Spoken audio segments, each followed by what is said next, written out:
Bueno, pues si os parece, empezamos. Cuando tú quieras. Bueno, pues buenos días. Buenos días a todos y a todas. Por las caras se os ve que estáis disfrutando de Sevilla. Eso está bien.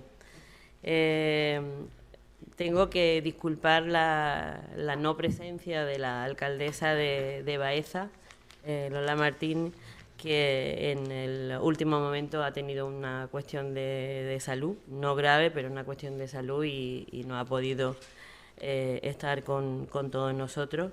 Así es que yo me ofrecí voluntaria para poder moderar esta mesa, de la que en absoluto soy experta, para que lo sepáis, no vayáis a hacerme una pregunta malintencionada y tenga que salir por los cerros de mi pueblo, que sí que es Úbeda.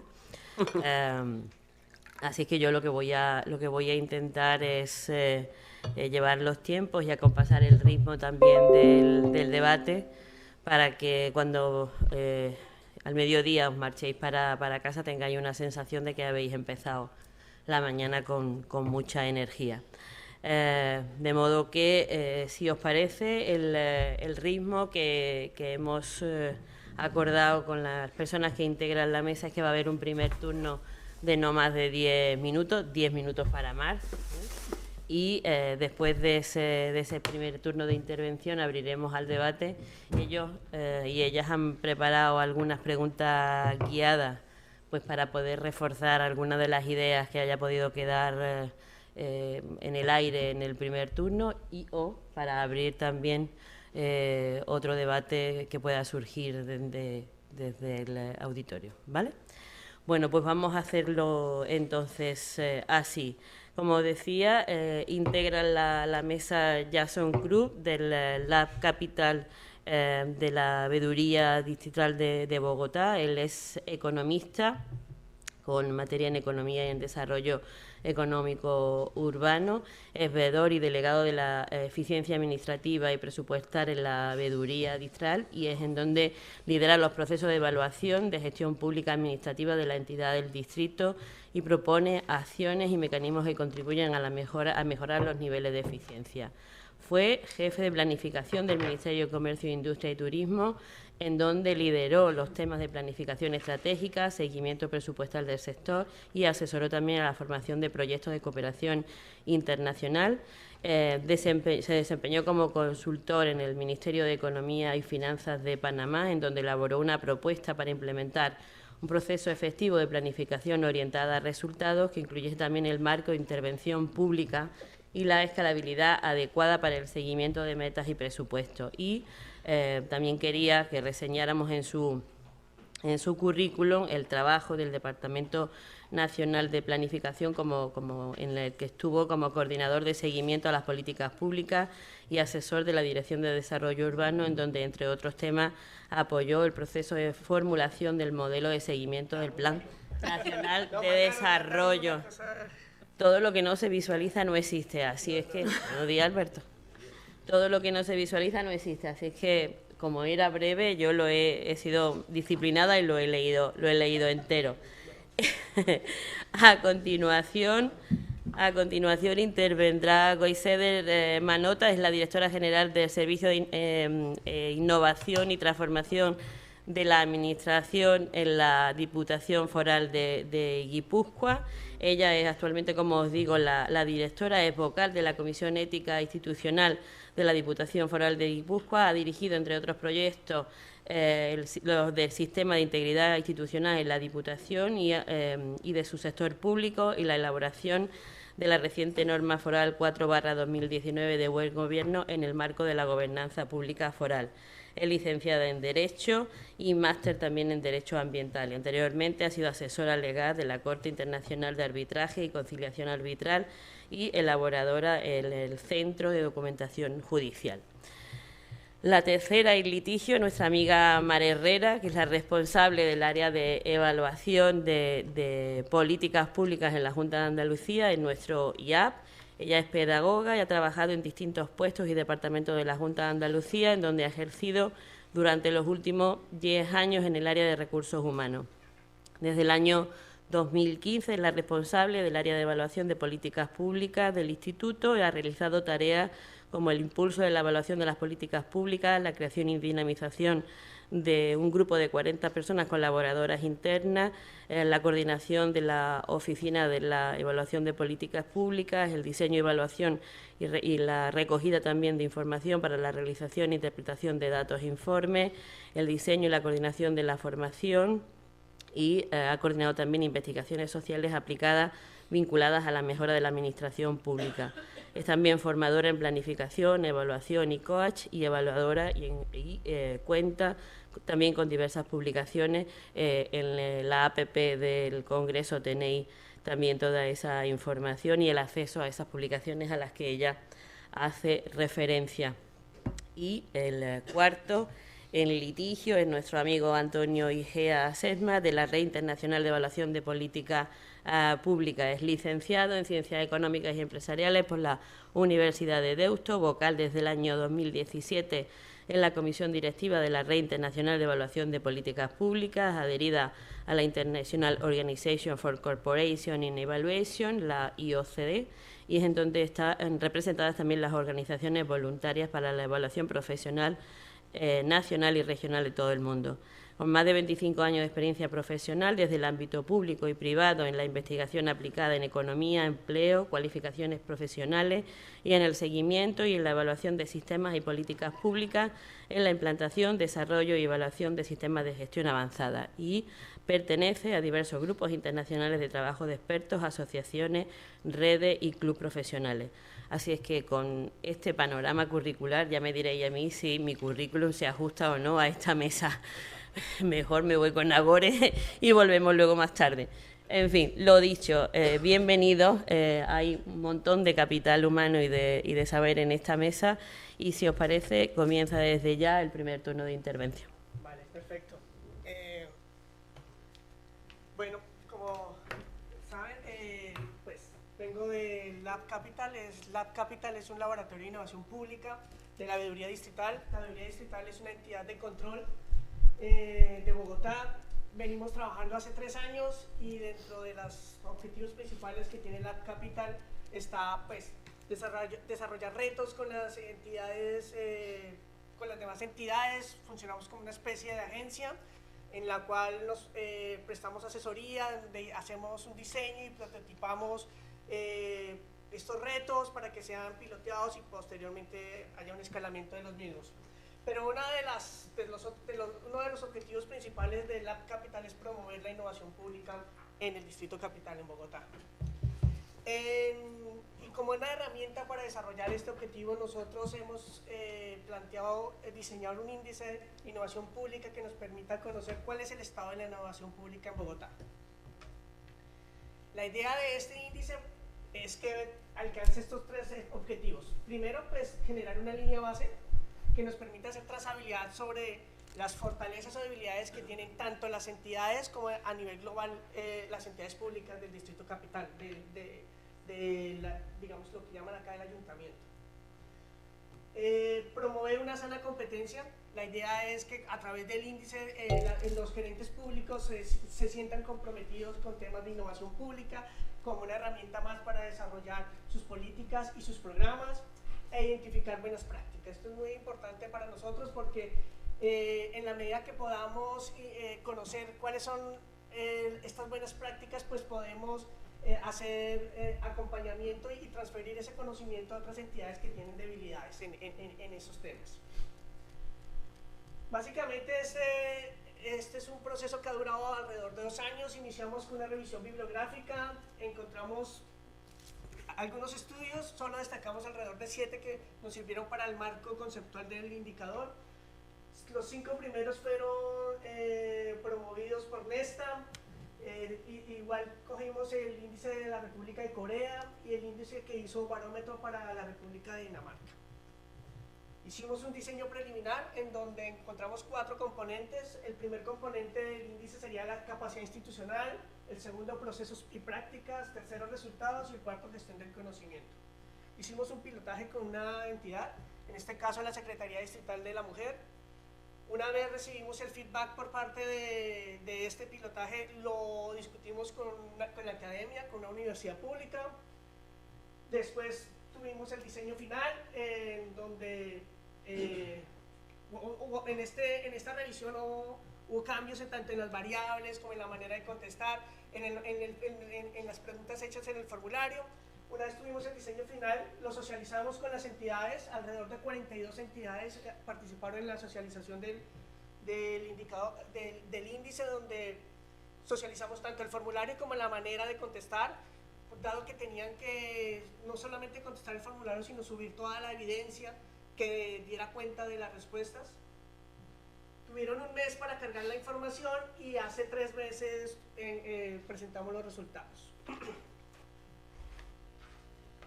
Como les comenté, el índice tiene 4 componentes. El primero, nosotros tratamos de que pudiera contestar la pregunta: ¿tiene las entidades las bases para la innovación pública? Esto medido a través de las normas al interior de la entidad, sus estrategias, qué recursos destinaba y cuál era el capital humano destinado a esto. En el segundo, en procesos y prácticas, la entidad desarrolla acciones relacionadas con la innovación pública. Para ello, tratamos de valorar si habían identificado retos, si había un proceso de generación de ideas, cómo promocionaban la innovación y si había un diseño o prototipado de las mismas. En temas de resultados, si habían generado resultados, es decir, cuántas innovaciones implementadas, cuántas innovaciones validadas, cuántos servidores públicos capacitados en innovación pública en cada una de las entidades. Y finalmente, en gestión del conocimiento tenemos todo lo relacionado a las normas, la estrategia, las lecciones aprendidas y las buenas prácticas del conocimiento que tienen en relación a la innovación, y si se monitorean estos procesos de innovación. Una vez tuvimos esto, de las 42 entidades que les dije, solo 39 entidades respondieron el llamado y contestaron el formulario. Aquí tenemos como el peso general, la ponderación propia de cada uno de los componentes. El primero y el tercero, el de capacidad institucional y resultados, cada uno tiene el 25%, le dimos un peso preponderante mayor a procesos prácticas, y finalmente el de gestión del conocimiento con el 10%.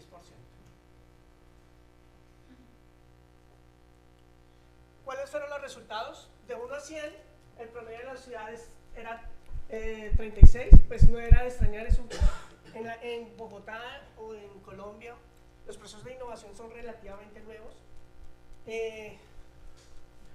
Las entidades y los servidores públicos todavía no tienen el ADN de la innovación pública, lo ven como algo extraño. No obstante, encontramos buenas prácticas y cosas positivas al interior de cada una de las entidades que nos dan un espacio, pues nos dan una hoja de ruta para poder mejorar. En cada uno de los componentes vemos que la calificación, el que tuvo mayor calificación fue el componente 3, el de resultados, algo un poco paradójico. Pero esto está bien porque generalmente se hacen estos tipos de innovación, pero no son conscientes de que lo están haciendo. Entonces es algo mucho más empírico que algo metódico. Entonces de ahí que el tema de resultados sea uno de los más altos. Nosotros no quisimos darle calificación a las entidades porque el objetivo de nosotros era más pedagógico que sancionatorio, por decirlo de alguna manera. Si hubiéramos entregado resultados, pues quizás era información sensible que podía, en vez de fortalecer y promover la innovación, podía generar todo lo contrario. Entonces lo que hicimos fue agrupar de acuerdo a su calificación cada una de las entidades en 5 grandes grupos. Tomamos como referencia a las montañas, dado que Bogotá es una ciudad montañosa, o está en los Andes, entonces eso era un referente icónico para la ciudad. Tuvimos que 7 entidades, lo que llamamos cumbre, eran las que habían recibido los mejores puntajes. 8 estaban encima, 10 en Peñón, 8 en Ladera, y y 6 en pie de montaña. Entonces tratamos de mostrarlo de esta manera un poco más pedagógica, que había, lo importante era que había espacios para mejorar, no solamente para los de pie de montaña, sino de cumbre, dado las calificaciones que en promedio tuvo la ciudad tan bajas. Entonces esto de alguna manera fue bien recibido por las entidades y por la opinión pública, en el sentido en que vieron que a pesar de tener bajas calificaciones, pues la ciudad y las entidades estaban dando sus primeros pasos hacia procesos de innovación mucho más amplios y generalizados al interior de las entidades. Algunos temas que resaltamos y que encontramos en el índice fue que alrededor de $356.000 se invierte en innovación pública en la ciudad. Se implementaron 86 innovaciones, de las cuales 38 contaron con prototipo y 33 fueron validadas con sus usuarios. 14 entidades cuentan, de las 39, 14 entidades cuentan con canales de recepción de ideas de la ciudadanía. Esto es algo muy importante. Esto refleja un poco el cambio de la relación que existe entre gobierno, administración pública, ciudadanía, en donde poco a poco el servidor público se da cuenta que no solamente trabaja para el ciudadano, sino que trabaja con el ciudadano. Entonces, esta forma de estos canales son muy importantes que estén abiertos hoy en día. Antes no existían, hoy se están abriendo y los gerentes públicos son más conscientes de que deben abrir mucho más estos canales de recepción de ideas para mejorar la entrega de bienes y servicios que tienen. 20 entidades cuentan con canales de recepción de ideas por parte de servidores públicos. Es importante recibir ideas de los beneficiarios, de los usuarios o de la ciudadanía en general, pero también es muy importante escuchar a la propia administración.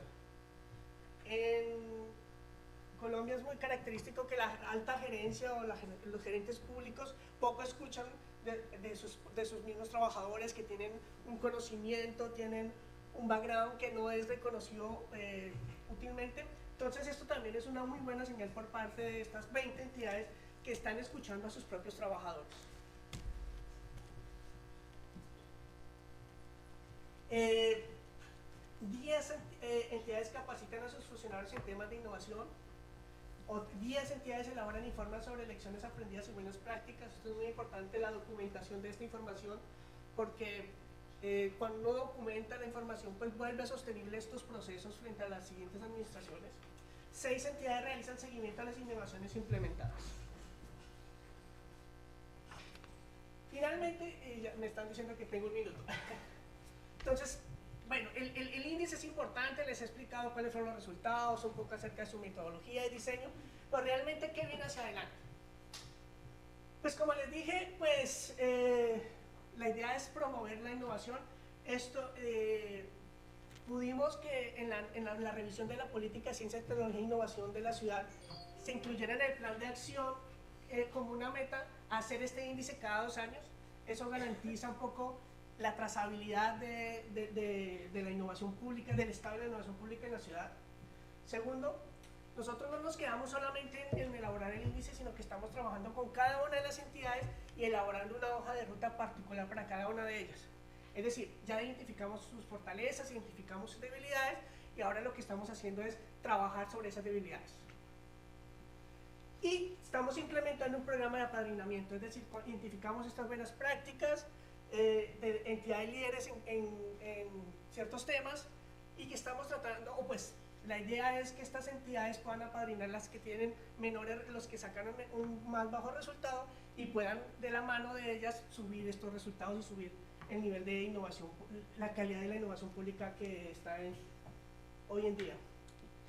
Finalmente, creo que uno de los temas importantes, ahora viene cambio de administración, es una vez tenemos el índice de innovación, eso ayuda a poner dentro de la opinión pública, también dentro de la administración, el tema de la innovación, por qué es importante, por qué deberíamos de hacer innovación, por qué debemos que valorar o revalorar la relación entre ciudadanía y Estado frente a el diseño y la implementación de políticas públicas. Y esto nos garantiza que en la próxima administración estos temas puedan traspasar cada una de los periodos de gobierno. Y entonces esto nos ha ayudado a que en el próximo plan de desarrollo distrital se incorporen temas de innovación pública. Perfecto.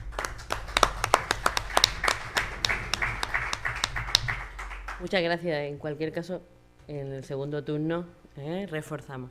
Goizeder, tienes la palabra.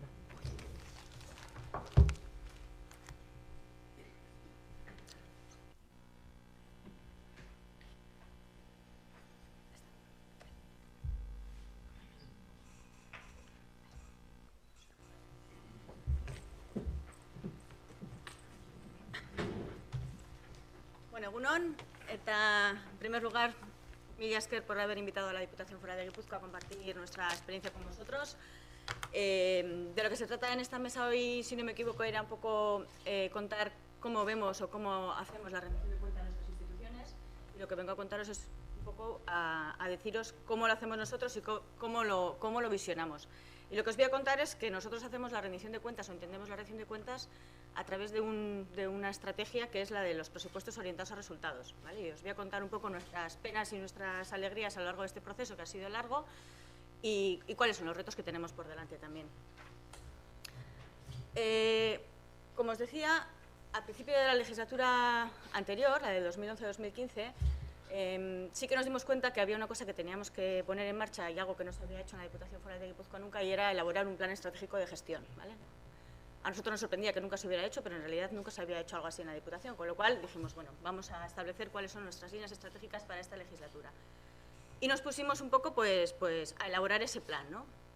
Y claro, nos dimos cuenta que al final, evidentemente, había algunas acciones que eran estratégicas, pero que en realidad todo estaba relacionado con la actividad ordinaria también.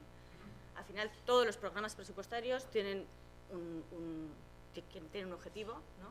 No solo los estratégicos, también los ordinarios. Y entonces nos dimos cuenta de que era imprescindible que las actividades ordinarias tuvieran esa conexión también con las líneas estratégicas de gestión, ¿vale? Digamos que eso fue un poco como el germen de lo que después ha resultado ser los presupuestos orientados a resultados, pero era un poco esta reflexión que hicimos al inicio de cómo vincular las dos materias, ¿no? Las ordinarias y las estratégicas. Por otro lado, nos dimos cuenta que teníamos diferentes planes forales. Teníamos el plan de igualdad, el plan de participación, el plan de euskera, el plan de... Y claro, esos también tenían sus propias líneas estratégicas de los planes forales. Y dijimos, no puede ser que tengamos líneas estratégicas en los planes, líneas estratégicas del plan de gestión, las líneas ordinarias. Dijimos, bueno, seguro que hay alguna manera de que todas ellas estén integradas en una sola aplicación y en un solo concepto, ¿no? Por eso, os decía, teníamos el plan de igualdad, el plan de normalización lingüística, el modelo de gestión avanzada, el tema de los ODS, que también había que, en cierta forma, empezar a meterlos en el plan estratégico. O sea, nos dimos cuenta que teníamos un batiburrillo de planes y de líneas y de todo, que era necesario poner un poquito de orden. Y como os decía, pues bueno, pues que al final todos los programas, sean estratégicos o sean ordinarios, pues tienen como objetivo la consecución de los objetivos, ¿no? Y por lo tanto la formulación tiene que estar orientada a la obtención de estos resultados. Con esta conceptualización y teniendo claro a dónde queríamos dirigirnos, bueno, nos hicimos con una herramienta que se llama Videnet, que nosotros siempre decimos que es una herramienta que nos ha servido para poner un poco de orden en nuestra casa, ¿vale? En esa herramienta lo que hemos hecho ha sido ligar todas las actividades operativas a los elementos estratégicos, ¿vale? A las actividades estratégicas también. Y claro, como sí sabíamos cómo teníamos que hacer el plan estratégico, y un plan estratégico tiene que tener unos indicadores y tiene que tener una evaluación y tiene que tener ese recorrido, ya sabemos cómo es en un plan estratégico, pues el resultado es que las actividades ordinarias también siguen el mismo camino. Por lo tanto, los objetivos están ligados a los indicadores de seguimiento y consecución, las acciones operativas también están ligadas al presupuesto y, por lo tanto, a esos indicadores y a esos objetivos, y todas ellas están ligadas a los diferentes planes forales. ¿Qué hemos conseguido con esto? Que todos los programas presupuestarios tengan una estructura común, ¿vale? Todos los programas tienen pues, estructura común en el sentido de pues, una visión, un diagnóstico, cuáles son los resultados que tenemos que obtener, qué recursos personales y qué recursos informáticos vamos a dedicar a cada ello. Y lo importante es eso, que no solo los estratégicos, sino todas las actividades ordinarias también. Por lo tanto, ya teníamos un poco el plantel de cuál es nuestra actividad entera para a lo largo de toda la legislatura. Teníamos bien claro cuáles eran las estratégicas y cuáles eran las ordinarias también.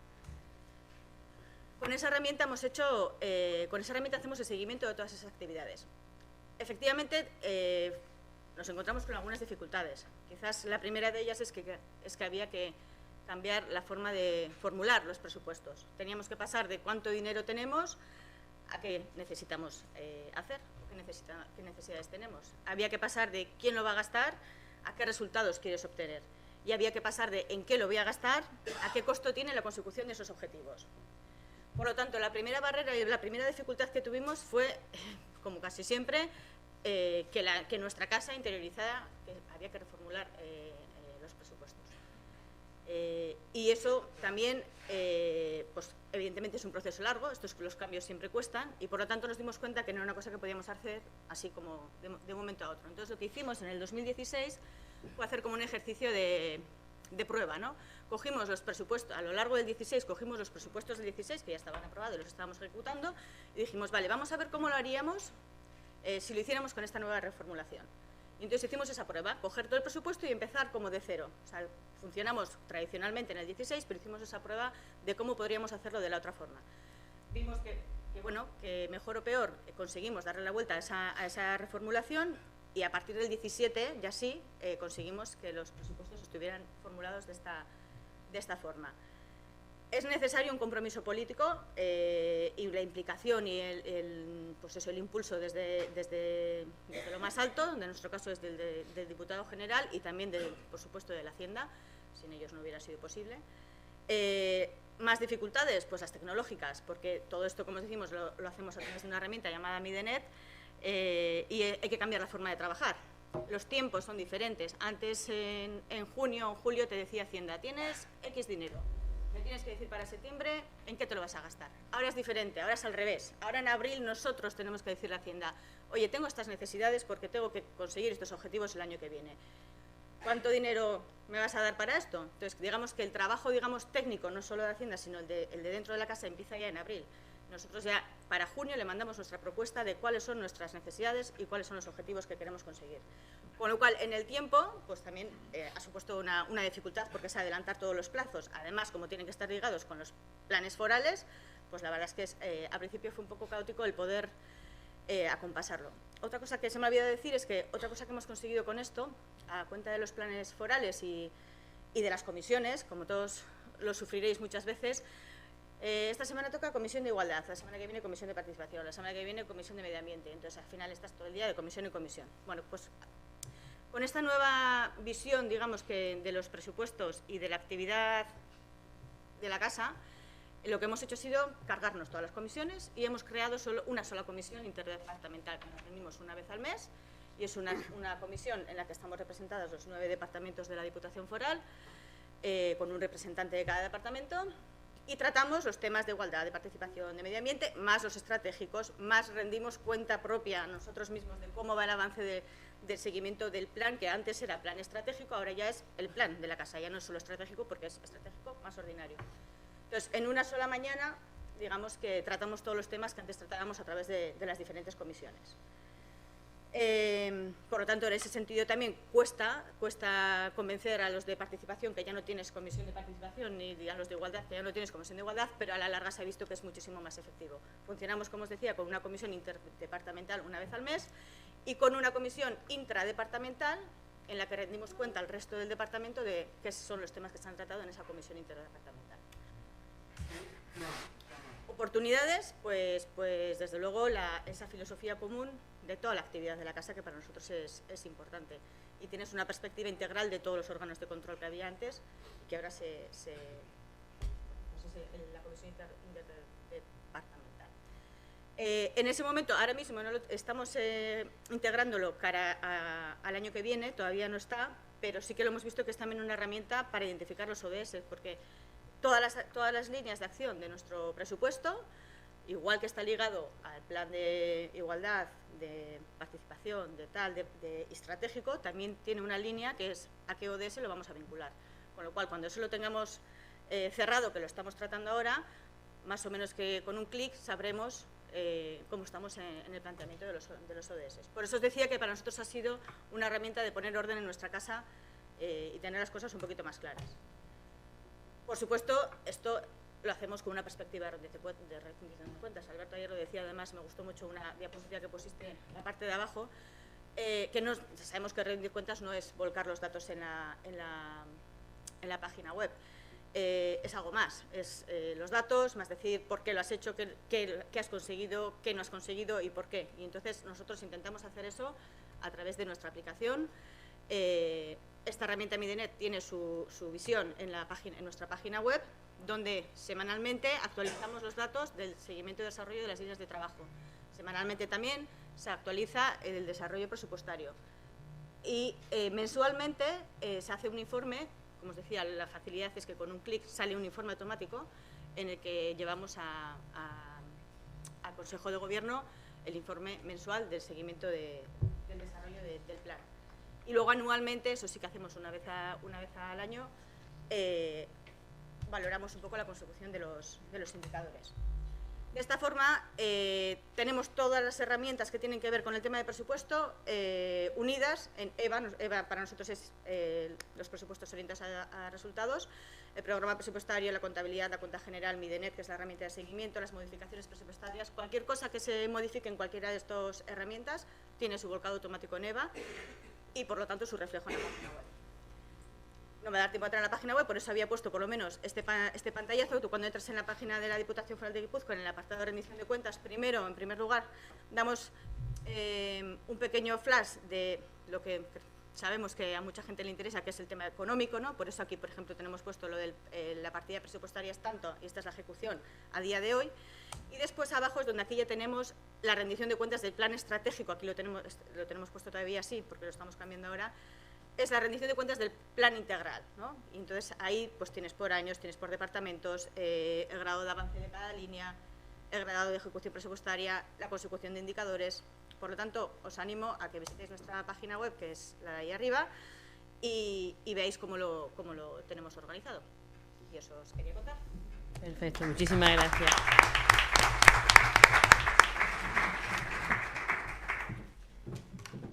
Bueno, ahora vienen los 10 minutos 10 de Mar. ¿Y los demás no son 10? Esto viene por una broma, porque me dice, no son 10, son 7. Y digo, ¿cómo 7? Si yo me lo preparo para 10, dice, hombre, es que como todo el mundo se pasa. Digo, si me dicen 7, yo soy muy disciplinada. Yo me he quedado con los 7. Me ha dicho, no te preocupes, para ti hay 10. Esto viene la broma, que la gente no sabía de por qué venía todo este tema. Ahí se ha ido lo que teníamos preparado de mi... Bueno, la preparación de antes no ha servido entonces de mucho, porque ahora tengo que volver a buscar el... No, he abierto aquí el vídeo, ¿no está? Pero bueno, volveremos otra vez a meterlo. Habíamos venido con tiempo para que esto no tuviera que ocurrir y ahora resulta que... Ella quería tener más de 10 minutos, ¿os dais cuenta? Esto es... Aquí está. Espera, voy a empezar explicando quiénes somos, porque aunque ella me ha presentado a mí,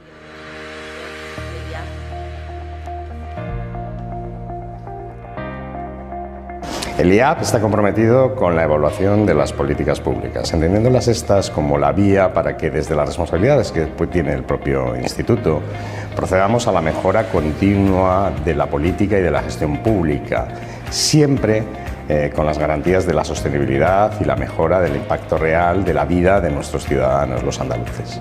El buen gobierno, tal y como lo entendemos desde el Instituto Andaluz de Administración Pública, no puede conllevar una estrategia sin evaluación previa.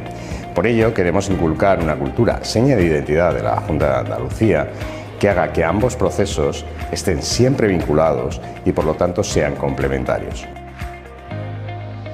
Desde el área de evaluación de políticas públicas del IA realizamos un trabajo de asesoría, orientación y formación a todos los centros directivos de la Junta de Andalucía para la definición y evaluación de sus políticas a través de planes estratégicos, asegurando la visión compartida por medio de la participación, cerciorándonos de incluir la transparencia a lo largo de todo el proceso, trabajando para conseguir la rendición de cuentas sin olvidar el enfoque de género. En este trabajo contamos con el apoyo de un grupo de más de 40 personas colaboradoras de diferentes consejerías y departamentos de la Junta, quienes de una forma totalmente desinteresada complementan con sus conocimientos y habilidades los trabajos que desarrollamos. Desde el área de evaluación de políticas públicas del IA nos han ofrecido una metodología que permite optimizar los procesos de planificación estratégica. Desde el principio hemos conformado un equipo con personas de ambas instituciones que ha permitido que los procesos se acorten y mantener una colaboración muy estrecha que finalmente redunda en obtener la mejor estrategia posible de acuerdo con nuestras necesidades. La evaluación intermedia que ha realizado el IAP nos ha permitido identificar ámbitos y elementos de mejora que nos ayudarán a diseñar una nueva estrategia minera más relevante, eficiente, eficaz y que en todo caso deberá ser evaluable. Durante el trabajo desarrollado hemos aprendido la importancia de definir objetivos estratégicos concretos y específicos, realistas y medibles. Si queremos mejorar algo, debemos poder medirlo.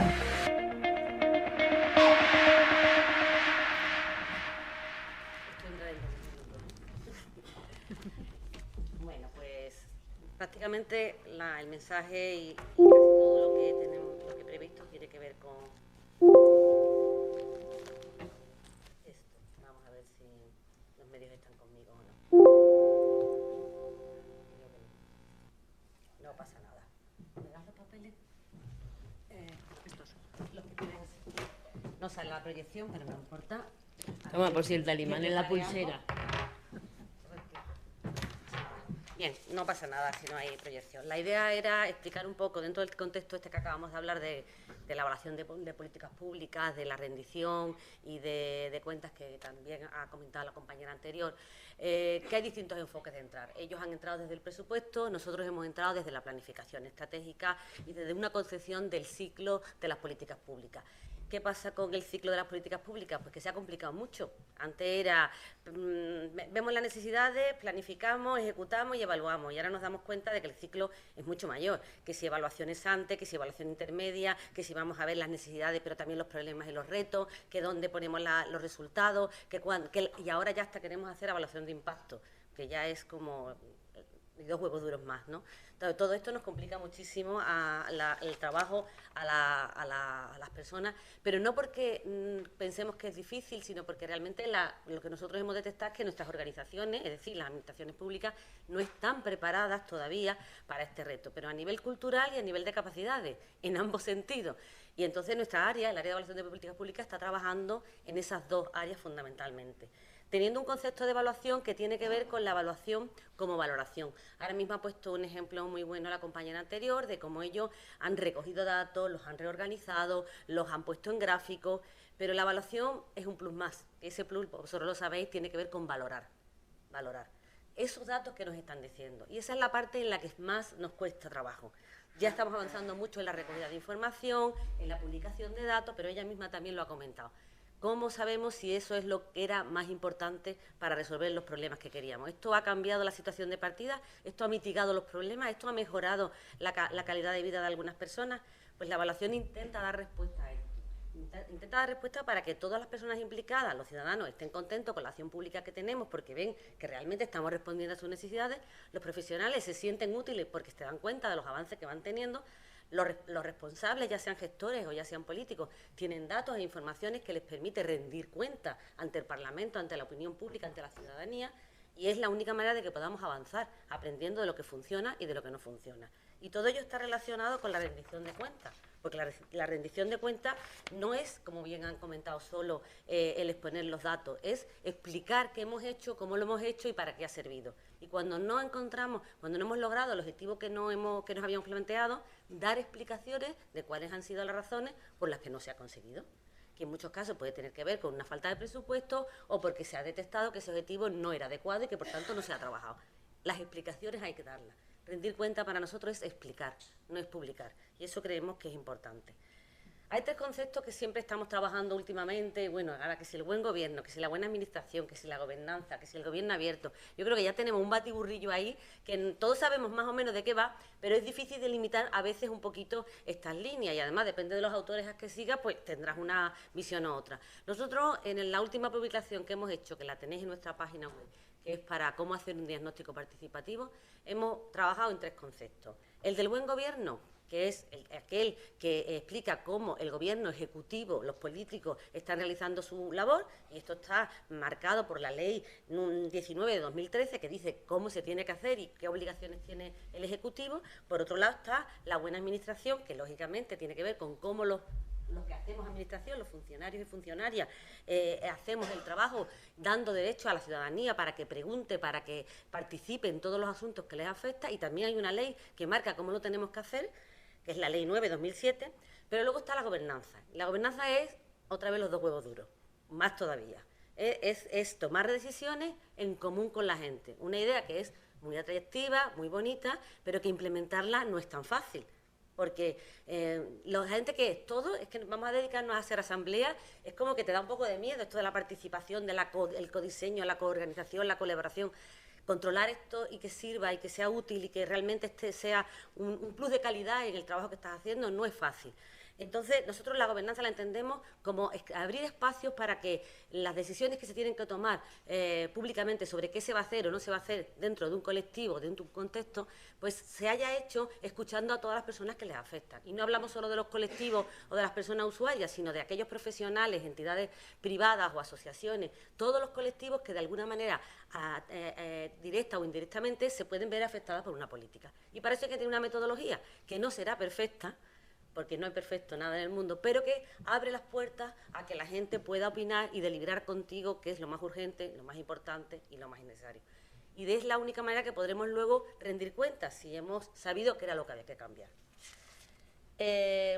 Al fin y al cabo, lo que hemos hecho desde el IA es, con el conjunto de esas 40 personas que aparecen en el vídeo, que han trabajado con nosotros durante estos 4 años, pues elaborar una serie de manuales, que están todos colgados en nuestra página web, en la que hemos reflexionado qué tipo de planificación estratégica podíamos hacer en el contexto de nuestra administración, qué tipo de diagnóstico participativo podemos hacer. Lo hemos practicado durante estos 4 años y una vez hecho hemos escrito cómo lo hemos hecho y de qué manera creemos que lo podemos hacer.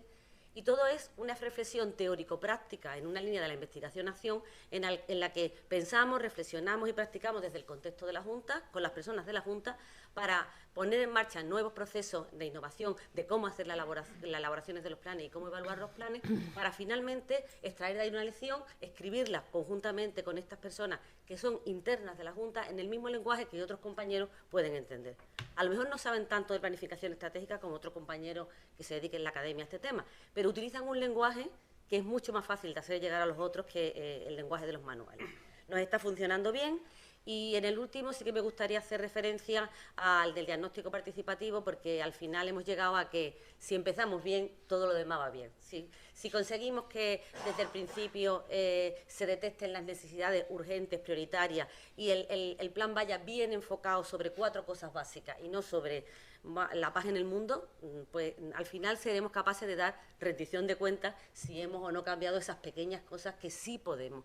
Nosotros decimos que los planes tienen que tener objetivos que sean viables, que sean realistas, pero también retadores. Retadores quiere decir que, como dice Sembrano, Bustos y Montesinos, la planificación es el acto de graduar la utopía. Tú tienes que tener una utopía y tienes que intentar llegar a ella, pero tienes que ser realista y saber hasta dónde puedes llegar en 4 años. Pero es que si no tienes utopía, te vas a quedar donde estás. Vas a hacer lo mismo todos los años. Entonces, hay que ir un poco más allá de algo que nos saque de la zona de confort, pero siendo realistas. Y esto tiene que ver con los presupuestos y esas cosas, pero como ya lo explica muy bien, yo no me voy a meter en esa parte. ¿Qué es lo que hacemos nosotros? Pues hemos preparado una serie de metodologías, de instrumentos, de sistematizaciones que permitan a los compañeros que al final tienen que hacer la planificación estratégica y los sistemas de evaluación, pues poder abordarlo de una manera sistemática, para poder llegar a unos datos y a unas informaciones que puedan valorar, porque la evaluación, al final, insisto, se trata de valorar y explicar. No sé cómo voy de tiempo. Bueno, pues nada, al final lo que, por terminar, la cuestión es que intentamos que la evaluación esté presente desde el inicio, desde el primer momento en que las personas de un determinado agente promotor piensa que tiene que hacer una política o tiene un mandato del Consejo de Gobierno en el que se le dice hágase un plan estratégico de tal tema. Desde ahí los acompañamos, tratamos de sistematizar y ayudar la participación y la recogida de información sistemática para que luego haya objetivos que sean viables, para que haya sistemas de evaluación que lo permitan y que finalmente la rendición de cuentas no sea solo explicar exponer unos datos, sino que explique aquello que hemos hecho y lo que no hemos hecho. Y que seamos conscientes que esa es la única manera en la que la gente puede entender y puede poner en valor el trabajo que hacemos desde la acción pública. Nada más, muchas gracias. Muchas gracias, Mar.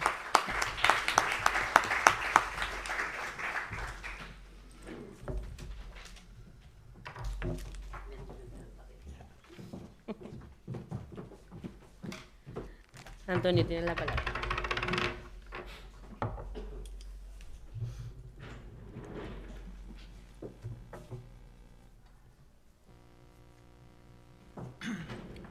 Bueno, antes que nada, si se me escucha bien, ¿no?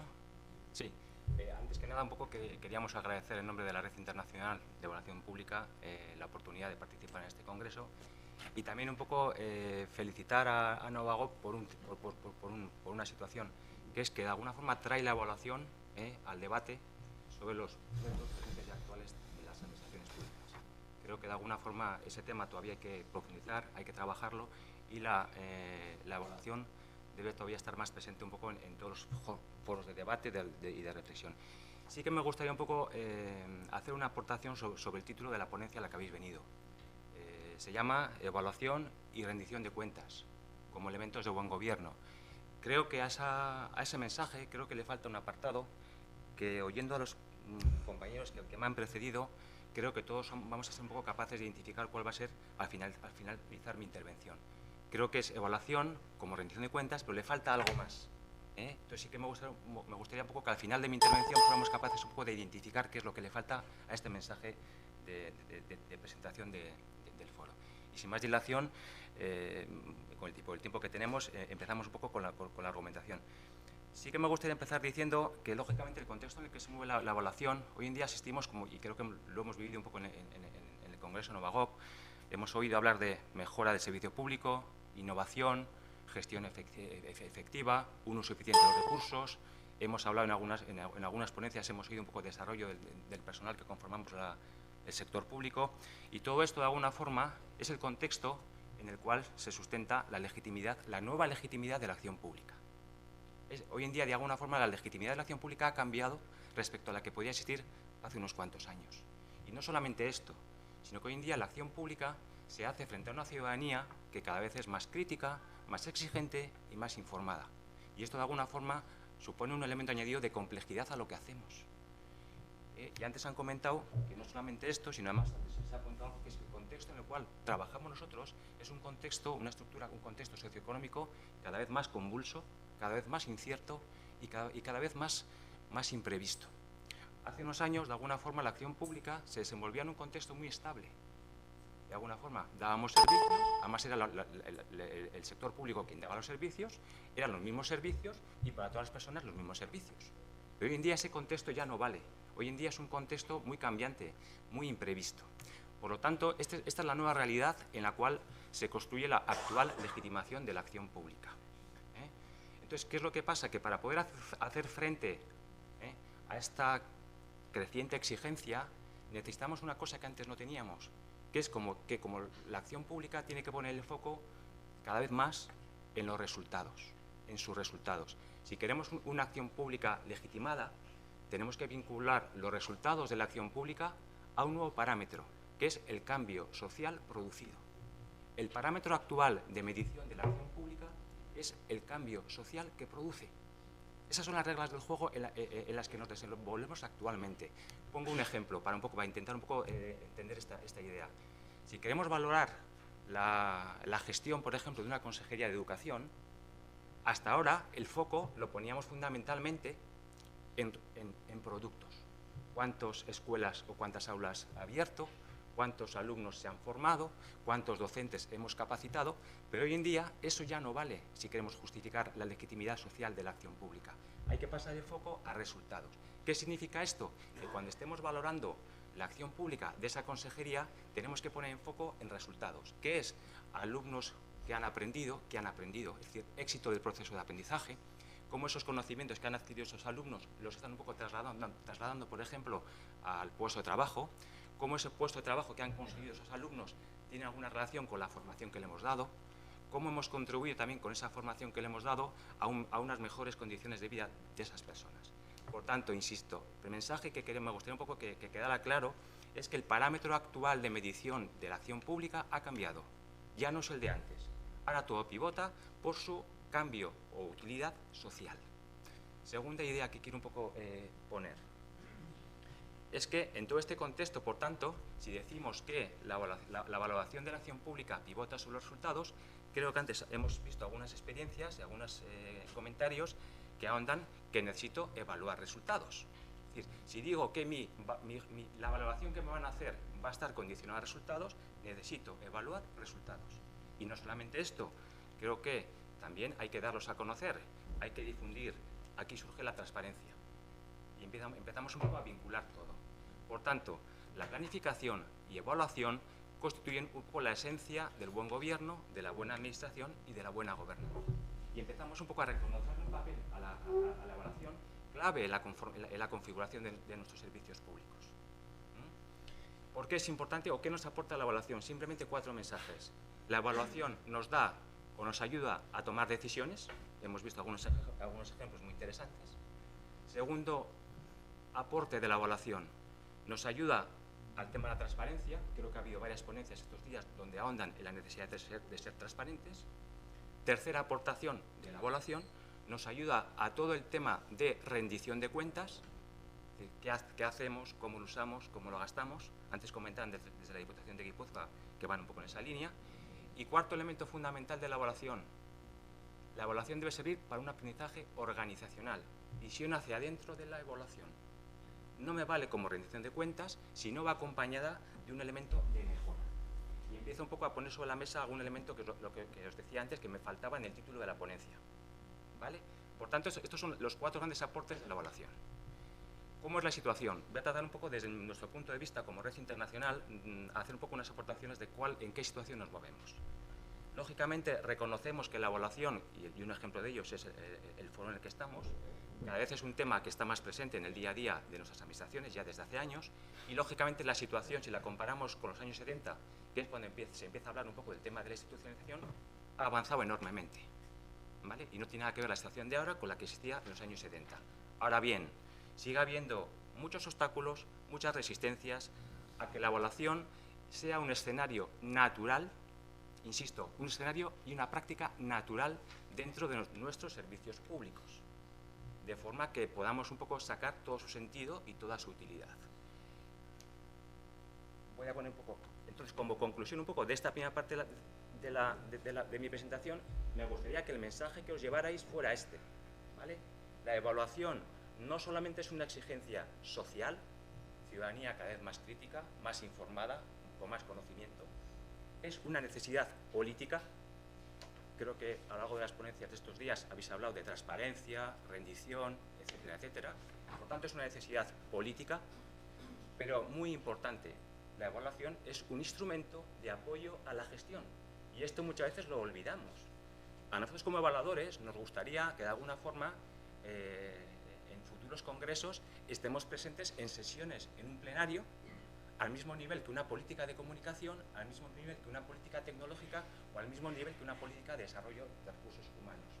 Creo que de alguna forma no debemos olvidar que la evaluación es un instrumento clave de apoyo a la gestión, y muchas veces lo olvidamos. Segunda idea que quiero continuar, por ir un poquito rápido.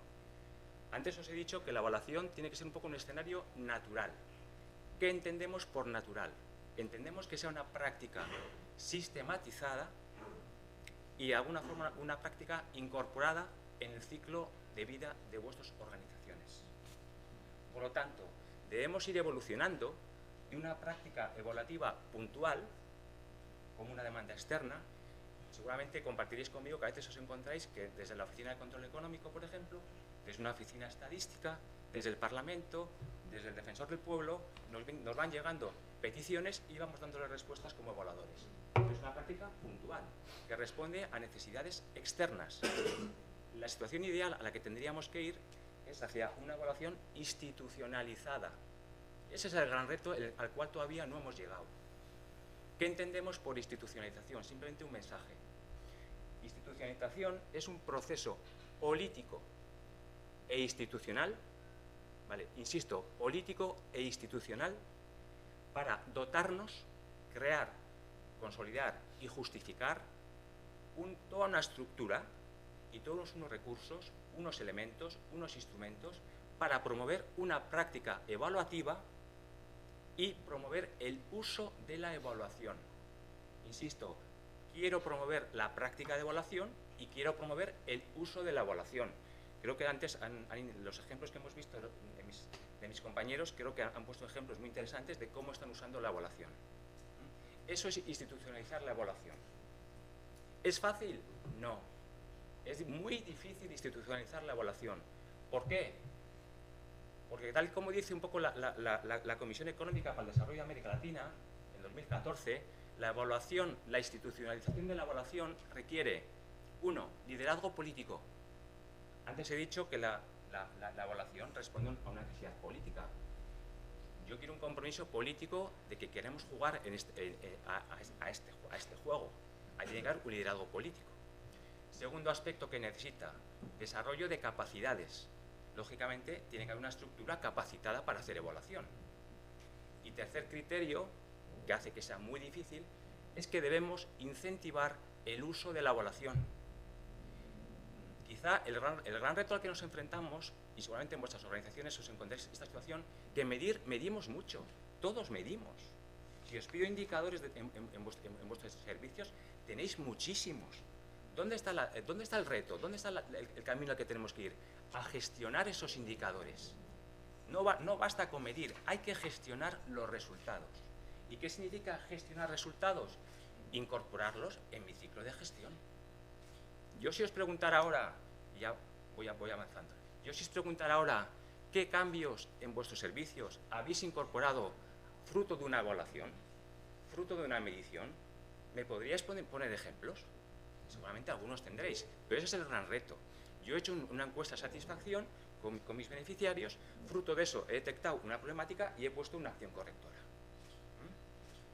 Por tanto, este es un poco el gran reto al que nos encontramos.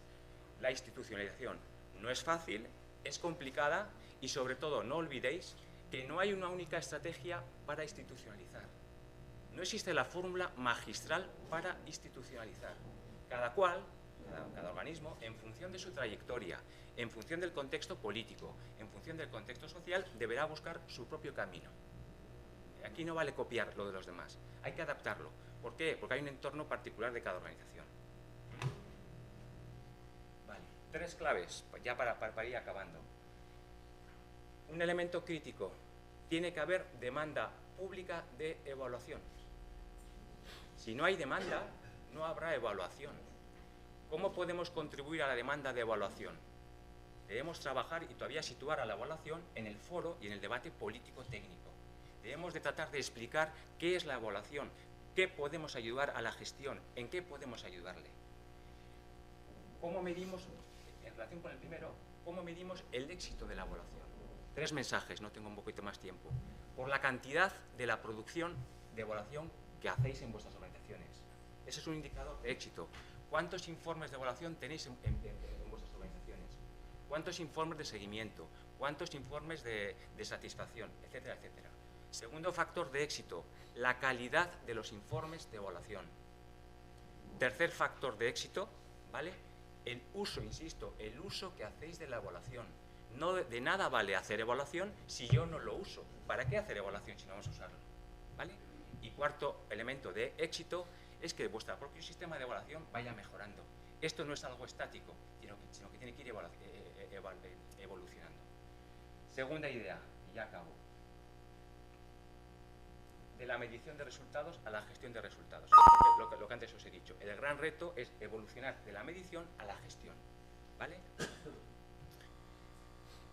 Os digo que no hay una única estrategia, no hay un único camino, pero sí que podemos extraer algunas pinceladas que tendríamos que tener un poco en vuestras organizaciones y en vuestros un poco organismos si queremos un poquito trabajar esta línea de sistematización.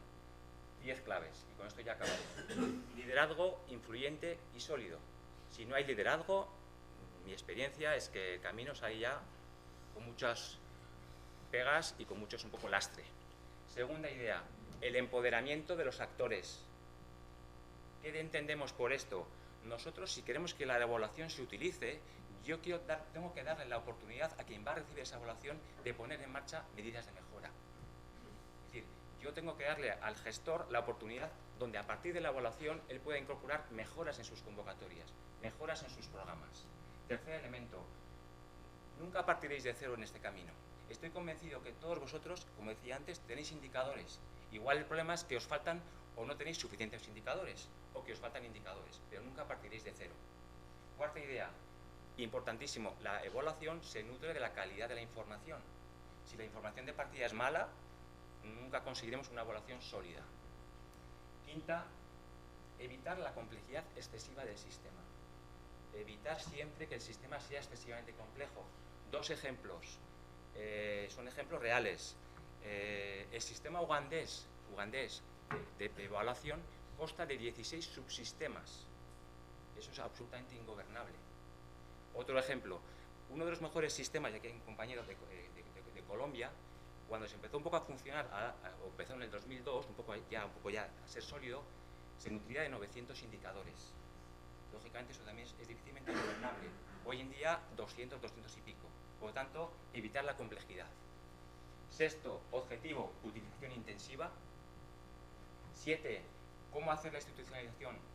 No penséis que todo es hacer una norma. Creo que ayer salió algún mensaje en esta línea. La ley por sí mismo no os va a garantizar que esto funcione. Yo vengo un poco de la generación escolar, de la EGB. Todos nos acordábamos en aquella época cuando nos obligaban a leer libros. El objetivo era leer el libro, hacer la síntesis del libro, entregárselo al profesor y ya está. Pero no, hay que ir un poco a generar una cultura, un hábito de lectura. Yo quiero un hábito de evaluación y eso no se hace solo con leyes. ¿Vale? 8. El sistema, como os decía antes, son partes, son componentes. Todas tienen que estar un poco encaminadas hacia ese objetivo. Todas. 9. Importantísimo. Procesos largos. Son procesos duros y no son procesos lineales. Probablemente ningún organismo, ningún país, ninguna administración acaba por donde empezó. Cuando empezó quería llegar a tal sitio, pero en el camino van reorientándose. Y esto es normal. Dos ejemplos. ¿Cuánto dura un proceso de institucionalización? Muy diverso. Tenemos ejemplos, como el caso, por ejemplo, de Australia. ¿Vale? 4 años, 5 años, un proceso institucionalizado. Colombia, procesos más largos, 10 años. Es decir, no hay una única regla. Lo importante es un poco la persistencia. Y por último, lo que os decía antes, el propio sistema tiene que evolucionar, tiene que progresar. Y ya para acabar, y a modo un poquito de conclusión, si me preguntáis un poquito cuál es el gran desafío al que nos enfrentamos, desde la red nuestra, entendemos que podemos situar 2 grandes desafíos. Si queremos que esto empiece a funcionar. Primero, sistematicidad.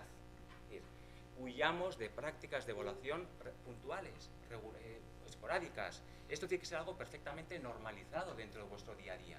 Algo aceptado como normal. No se trata que yo evalúe porque me lo pide el Fondo Social Europeo. No. Se trata que yo evalúe porque yo, en mi proceso de presupuestación o de planificación, necesito la evaluación para que me ayude a tomar decisiones. ¿Vale? Y segundo gran reto, y aquí ya un poco acabo la intervención con lo que os decía al principio, que echaba en falta en el título de la ponencia, me faltaba algo, es que hay que ir más allá de la evaluación como transparencia. La evaluación tiene un uso interno, un uso de mejora organizacional, que es el elemento que tenemos que empezar un poco a explotar.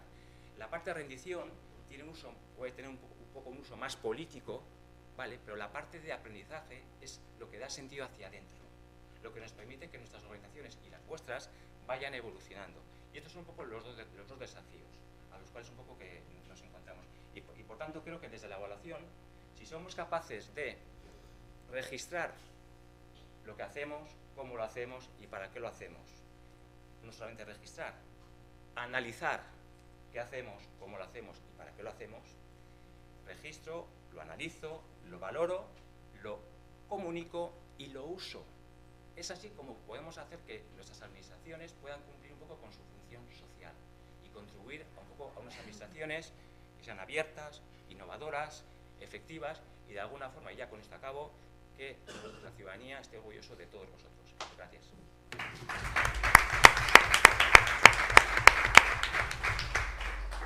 Bueno, pues estaba claro que había capital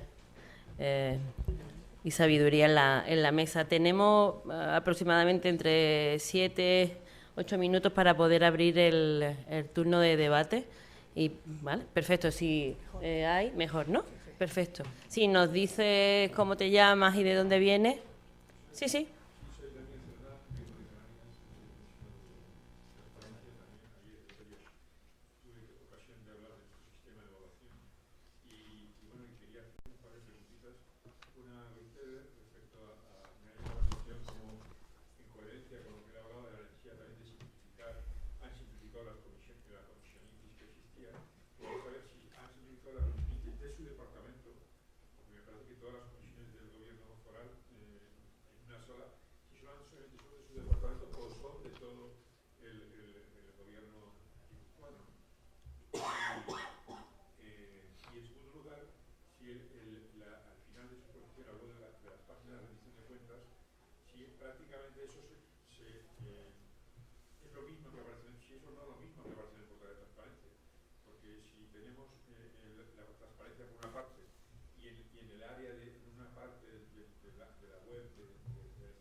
Vale, por alusiones, el tema de la comisión, pues te alegrará saber que te estoy hablando de toda la Diputación Foral de Guipúzcoa. A día de hoy solo existen 2 comisiones en la Diputación, la interdepartamental y la Comisión de Ética. En esa comisión, bueno, y la intradepartamental, pero que no está formalmente creada, sino que es una reunión de departamento, donde yo, por ejemplo, soy la representante de mi departamento en esa comisión interdepartamental. Entonces, después de hacer esas reuniones, me reúno con mis compañeros y les cuento lo que hemos tratado. Pero digamos que eso es algo informal. Pero formal como tal creada está la comisión interdepartamental. En esa comisión, todos los que somos políticas transversales de la Casa, por ejemplo, yo que soy innovación, esta participación, pero hay otros que no son de mi departamento, tenemos un calendario de intervención. Por ejemplo, en la de enero pues va a hablar innovación y participación. En febrero va a hablar no sé qué, no sé qué. Entonces estamos así, a lo largo del año, todas las políticas transversales se tocan en esa comisión interdepartamental. Normalmente nos toca cada 3 meses, repetimos. Pero solo hay una en toda la Casa. Bueno, y la comisión de ética, que es aparte. Y el tema de las 2 páginas, efectivamente, bueno, están ligadas, con lo cual la información es la misma, visualizada de forma diferente. Sí que es verdad que igual la de rendición de cuentas tiene más un carácter, como decía ahora nuestro compañero, más político, interesaba más que el tema de rendición de cuentas políticamente estuviera ubicada en la página institucional, pero en definitiva la información que se da en una y la otra es la misma, ¿vale? Todos los indicadores, los informes de seguimientos semanales, y luego al hilo, aprovechando ya algo que ha dicho él, que esto ayuda mucho, que creo que lo he comentado, pero que ayuda mucho un poco al trabajo interno de la Casa y a al convencer a la gente, ¿no? O sea, ellos saben ahora que todos los viernes va a salir el informe donde va a decir cómo ha adelantado sus proyectos y tal. Entonces, se obligan a todos los jueves a la tarde, yo me imagino a los técnicos de la casa los jueves a la tarde rellenando el informe y se obligan un poco a pensar, vale, en qué hemos avanzado y en qué no hemos avanzado, porque saben que mañana va a ser público. Entonces, aunque sea un poco como forzado, pero te obliga a pensar y a evaluar, ¿no? Porque sabes que al día siguiente, mañana, o sea, lo van a ver. Alberto. Que te gusta un micrófono. Normal se me oye bien, ¿no? Dijo un autor por ahí que lo bueno de no planificar es que los fracasos llegan de repente y no precedidos de semanas de angustia. ¿Por qué digo esta gamberrada? Porque ha habido algo, sobre todo lo que dices la parte de Antonio, que traducía esa tensión que vivimos en organizaciones, donde por una parte se genera un sistema de evaluación, rendición de cuentas, cartesiano, bien montado, bien organizado, y se intenta descender a la organización. Desde la organización, sistemáticamente, los individuos se resisten porque su cultura o su talante personal, hay personas en un escollo para esto, no está en esa línea, ¿no? Por eso yo creo que es muy interesante, y lo habéis contado de una forma, el cómo una política que tiene que ser top-down, luego tiene un retorno bottom-up, donde le preguntas a cada persona, oye, ¿a ti qué te vendría bien? ¿Cómo podrías trabajar mejor? ¿Qué conjunto de datos pintados en un cuadro de mando te vendrían bien para el día a día? Ten en cuenta que tenemos la evaluación, que ya sé que hay más fases, pero la evaluación es sobre todo post-mortem, ¿no? Es el ex-post. Para cuando llega la evaluación, lo que has tenido que estar es todos los días, cuando entras a trabajar con mejor y peor ánimo, tener esos datos delante de tu cara que te den el propósito. ¿Por qué estoy trabajando yo? Bueno, porque esos son los problemas, esos son los planes para resolverlos, digamos, ¿no? Entonces, ese mundo que es muy humano, que es muy de psicólogo, de pedagogo, que hay varios, me parece que es lo crucial, porque puedes hacer grandes planes de evaluación que jamás se implantan, y el factor es el humano. No sé si estáis de acuerdo, ¿no? A mí me gustaría contestar, si no.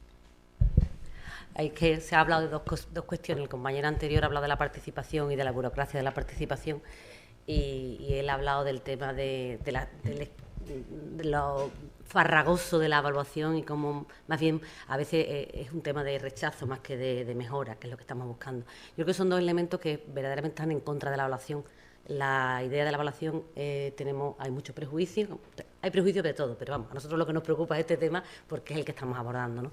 Y es verdad que sobre la participación ha habido mucha manipulación, se ha estructurado en los movimientos democráticos con consejos interminables y aburridísimos, con comisiones terribles que no servían para nada y que realmente ni la gente escuchaba ni nada. Entonces, yo creo que se ha pervertido el concepto de participación y se ha pervertido el concepto de evaluación. Y nosotros lo estamos tratando de reinventar. Estamos haciendo un esfuerzo porque la gente, ahora que estamos de moda, por la deconstrucción de estos conceptos y por una nueva visión de la evaluación, en la línea que decía Antonio, pues como un proceso en el que yo me paro, veo lo que está pasando, aprendo de mis errores, aprendo de mis aciertos y a partir de ahí cambio lo que estoy haciendo. Esto no puede ser post-mortem, porque si la evaluación es un informe que me hace un externo y que me da 6 meses más tarde y que cuando yo recibo ese informe, primero no entiendo el lenguaje, no han contado conmigo, es un nivel técnico tremendo y además resulta que yo ya tenía que haber presentado mi segundo plan hace 6 meses, pues ¿qué hago con el informe? Me he gastado un montón de dinero y lo he guardado. Entonces, ¿qué es lo que estamos haciendo nosotros? Nosotros estamos trabajando de otra manera. Estamos creando lo que nosotros estamos llamando ahora, lo que se llama hoy en día, la mentalidad evaluadora del profesional. ¿Y eso qué significa? Pues significa simplificar. Al final, significa que la persona que está trabajando desde el minuto 1 en que tiene que hacer un plan, tiene que estar pensando si ese plan es útil, si lo que ha propuesto tiene que ver con lo que la gente necesita, si las necesidades están bien delimitadas, si son muchas o son pocas, si son viables o no son viables, si los objetivos se pueden medir, que no necesito 200 indicadores, que lo que necesito son 14, pero que de verdad los voy a mirar, que si los miro es para decidir que voy a cambiar, que cuando yo apruebo un plan durante 4 años es absurdo plantearse una evaluación intermedia si no estoy dispuesta a cambiar el plan, porque lo que no entiendo... Y es que planteemos una evaluación intermedia y digamos luego que no podemos cambiar los objetivos ni las acciones. Entonces, ¿para qué hemos hecho una evaluación intermedia? O somos flexibles dentro de la organización, y esto no es un problema solo de la ciudadanía ni de los políticos, también es un problema nuestro, de los trabajadores, que será imposible. Entonces hay que cambiar los modos, hay que simplificar, hay que descomplejizar el lenguaje, pero con respecto a la participación que comentaba también el compañero anterior, pues hay que hacer foros que sean viables. Nosotros estamos montando y todas las elaboraciones de los últimos planes, que tenemos furor porque llevamos 7 meses de gobierno y todo el mundo quiere ser su nuevo plan, pues lo que nosotros le llamamos las jornadas participativas. En 5 horas conseguimos que 80 personas que vienen de distintos ámbitos, primero puedan exponer y hablar todos, una metodología que lo permite, y además tengan momentos de deliberación en donde se escuchen todos y decidan entre todos qué es lo más importante. Son 5 horas, de verdad que no es tan complicado. Es verdad que nos lleva a trabajar, prepararlo 1 mes y pico. No es fácil, y buscar las personas adecuadas y los dinamizadores adecuados. No es que sea simple, pero luego al final son 5 horas. Y por último, un dato. Nosotros, antes de empezar a trabajar, analizamos la calidad de los planes estratégicos que había en Andalucía. Una de las cuestiones que trabajamos es cuánto se tardaba desde el que el Consejo de Gobierno aprobaba el plan hasta que se publicaba el plan. ¿Sabéis cuál era la media? 2 años y medio. Hace 4 años. ¿Sabéis cuánto sacamos ahora nosotros los planes con la participación y con sistema de evaluación previo y con un análisis de evaluabilidad de si ese plan es evaluable o no antes de ser aprobado? Aproximadamente 1 año. Entonces, yo creo que hay que cambiar, pero tenemos que cambiar todo. Es cuestión de creérselo y de poner las vías y no de ponerle a la gente trabas y que si indicadores y que si sistematización. Vamos a explicar a la gente qué significa sistematizar, que es un palabra muy bonito, que a mí me encanta, pero que no lo entiende la gente. Yo simplemente un poco una aportación un poco a lo que comentabas, que se refleja en una frase. Yo creo que la evaluación no es un suceso, algo que ocurre, sino que es un proceso, ¿vale? Y lo verdaderamente importante es lo que pasa después de la evaluación. Eso es un poco... la evaluación en sí como tal nunca tiene que ser un fin, es un instrumento de cambio. Nosotros un poco desde la red nuestra interpretamos a la evaluación como una herramienta para cambiar la realidad. Ese es el verdadero sentido de la evaluación. Y desde un posicionamiento como el nuestro, crítico-constructivo. Nosotros como evaluadores tenemos que ayudar un poco a cambiar esa realidad y siempre desde un planteamiento constructivo. Y segunda reflexión que quería hacer, y ya con esto ya no intervengo más, sí que os animaría a algo que he insistido a lo largo de toda mi ponencia y que creo que se ha visto un poco en los ponentes anteriores.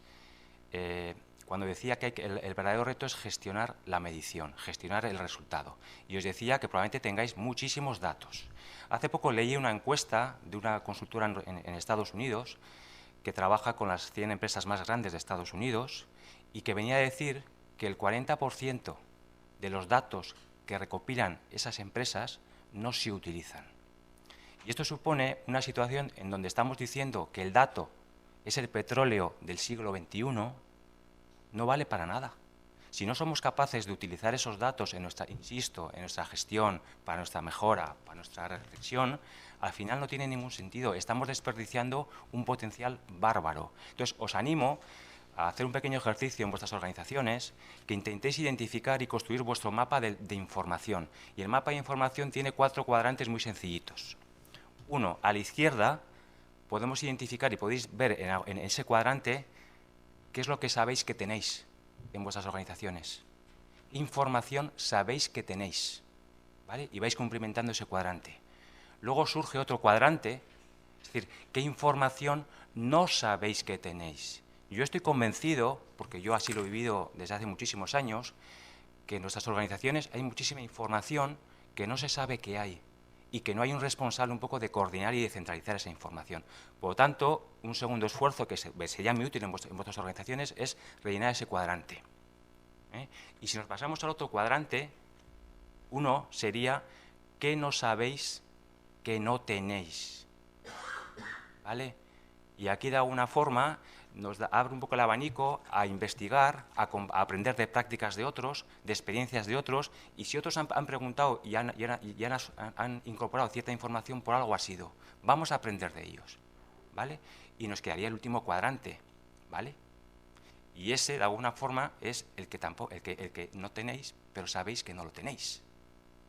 Con lo cual, bueno, estáis un poquito, todavía no estáis en la situación óptima, pero aunque sea habéis identificado, como decías antes desde Andalucía, que de alguna forma habéis identificado que esa información la necesitáis.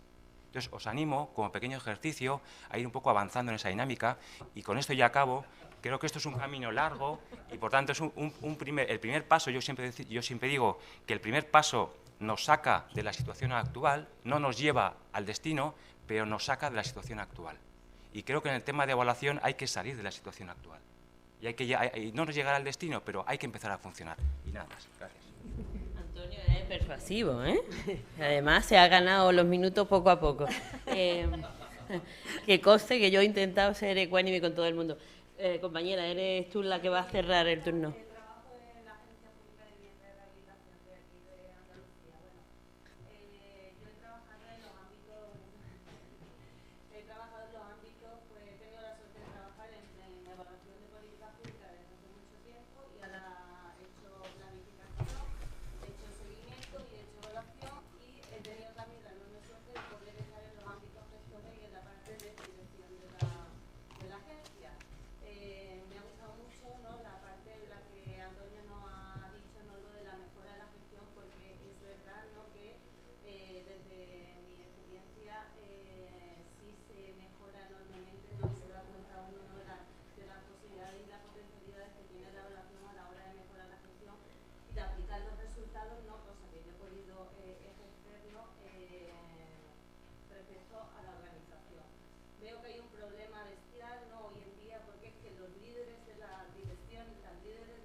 Antonio, breve, ¿eh? Bueno, difícil. Simplemente, en un minuto voy a dar mi opinión. Yo creo que hay que diferenciar un poco qué es la evaluación y de qué es un poco el control y la auditoría. Creo que el control y la auditoría tienen su espacio dentro de la gestión pública y la evaluación también. Son de alguna forma... Ejercicio de Excel nivel medio. tienen sus puntos de conexiones, pero cada cual tiene que tener su espacio. Y sí que creo que la evolución tiene que ser no tanto de alguna forma de control de lo que hago, el reportar lo que hago, y esa ha sido un poco una función que ha estado muy presente en la gestión pública. Yo he hecho esto, me he gastado esto. Eso de alguna forma es una parte más de control. Y llamarlas clientes 2. Controlo el buen uso de esos recursos, y la evaluación de alguna forma, insisto, pone el foco en los resultados que tú comentabas. ¿Para qué me ha servido esto? De alguna forma son dos espacios que tienen sus puntos de conexiones, pero son espacios diferentes. Evaluar no es controlar, no es auditar, no es inspeccionar, no es sancionar, sino que intentes un poco, antes decíamos, valorar. Una valoración de la intervención política, nada más. Muchísimas gracias. Yo creo que el streaming nos está marcando el límite. O sea, en lugar de quitarnos la palabra, es que nos van a dejar sin poder hablar. Yo quería agradecerle a la mesa y a las personas que habéis estado compartiendo este tiempo vuestra generosidad. Creo que nos llevamos un montón de magníficas y buenísimas ideas con los cuadrantes que nos decía Antonio. No te vas a alejar mucho porque vamos a contar contigo, porque yo creía que en mi vida solamente tenía que tener a un informático y a un responsable de protocolo, pero está claro que no, hay que tener a un experto en evaluación institucional. Así es que muchísimas gracias, espero que os haya sido grato, y si no tenéis otra cosa mejor que hacer, quedaros aquí, que ya están la mitad de los ponentes que van a estar en la siguiente mesa. Gracias.